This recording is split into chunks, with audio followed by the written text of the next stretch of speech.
विधान परिषद निवडणूक म्हणजे पाठीमागच्या दारांना लढवण्याची निवडणूक मानली जाते। लोकसभा किंवा विधानसभा निवडणुकांच्या तुलनेमध्ये विधान परिषदेची गणितं सुद्धा वेगळी असतात आणि अर्थातच मतदार सुद्धा। पण याच पार्श्वभूमीवरती विचार करता सध्याची जी राजकीय परिस्थिती आहे त्याचाच फायदा घेत विविध नेते जे आहेत त्यांच्या मुलांसाठी या निवडणुकीचा राजकीय लॉन्चपॅड सारखा वापर करत असल्याचं चित्र महाराष्ट्रात दिसून येत आहे। कारण विधान परिषदेच्या स्थानिक स्वराज्य संस्थांच्या 17 जागांसाठी होणाऱ्या निवडणुकीत महायुतीचे नेते आणि मंत्री दोघांनी सुद्धा आपापल्या मुलांसाठी लॉबिंग सुरू केलेलं आहे। महायुतीत अजून 17 जागांचं 100% वाटप झालेलं नसलं तरी मुलांच्या उमेदवारीसाठी नेते मात्र चांगला जोर लावतात। त्यातलं पहिलं नाव आहे जळगावातनं मंत्री गुलाबराव पाटलांचं, त्यापाठोपाठ आमदार किशोर पाटलांचं। दोघेही त्यांच्या मुलांच्या उमेदवारीसाठी आग्रही दिसतात। इकडे रायगडमध्ये राष्ट्रवादीचे सुनील तटकरे त्यांच्या मुलाच्या उमेदवारीसाठी कमालीचे आक्रमक झाल्याचं चित्र आहे। तर याच जागेसाठी शिवसेनेचे नेते भरत गोगावले हे सुद्धा मुलाच्या उमेदवारीसाठी इच्छुक आहेत। त्यामुळे आता कोणत्या नेत्याच्या मुलांचं नशीब उजळणार आणि कोणते संघर्ष करणारे कार्यकर्ते मागेच राहणार हे त्या 1 ते 2 दिवसात स्पष्ट होणार आहे।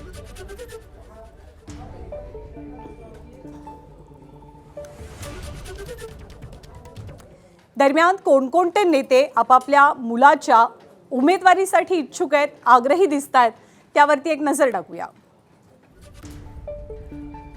यात पहिलं नाव आहे परभणीतनं अर्जुन खोतकर यांचं। आपला मुलगा त्याला उमेदवारी मिळावी यासाठी ते प्रयत्नशील आहेत। त्यांनी काही दिवसांपूर्वी सुनेत्रा पवारांची भेट घेतलेली। पुढचं नाव जळगावातनं गुलाबराव पाटलांचं।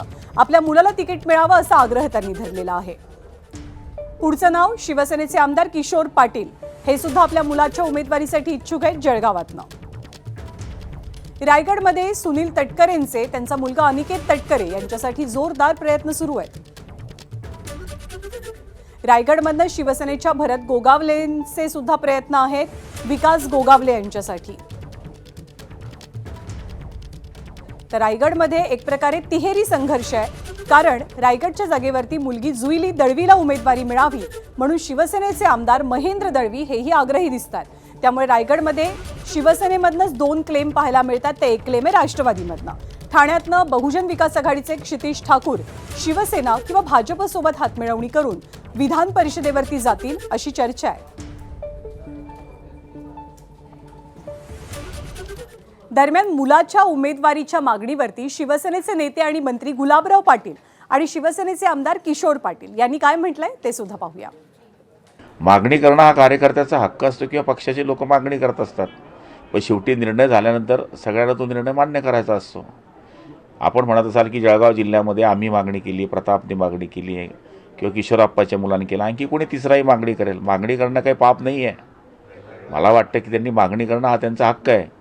पण मी तपास केला तर किशोरप्पांचे जे चिरंजीव आहे म्हणजे नात्याने ते माझे नातू लागतात, त्यांचं वय फक्त 26-27 आहे। याला 30 वर्ष वय पूर्ण लागतं आणि ते आमदार आहेत, त्यांना या गोष्टीची माहिती असावी। माझ्या पाचोरा आणि भडगाव नगरपालिकेमध्ये एक ऐतिहासिक निकाल लागला।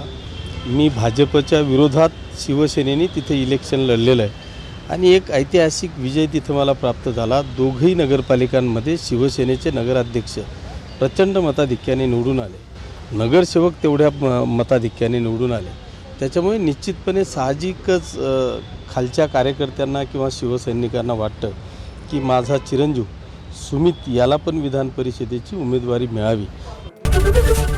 एबीपी माझा, उघडा डोळे बघा नीट।